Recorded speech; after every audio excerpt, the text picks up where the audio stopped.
My question is, Mr. President, what are you so afraid of?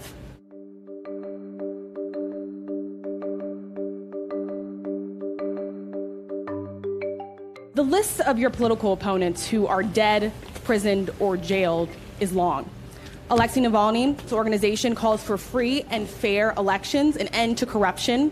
But Russia has outlawed that organization, calling it extremist. And you have now prevented anyone who supports him to run for office. So my question is, Mr. President, what are you so afraid of? America just recently had very severe events after well-known events after a killing of an African American.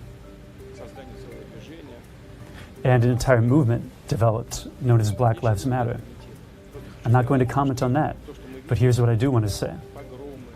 What we saw was disorder, destruction, violations of the law, etc. We feel sympathy for the United States of America, but we don't want that to happen on our territory.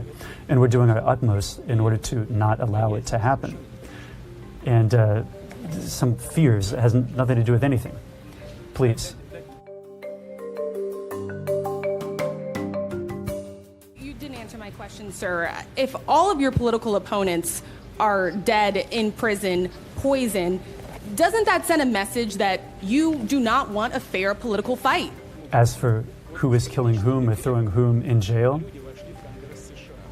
people came to the U.S. Congress with political demands. 400 people. Over 400 people had criminal charges placed on them. They faced prison sentences of up to 20, maybe even 25 years. They're being called domestic terrorists. They're being accused of a number of other crimes.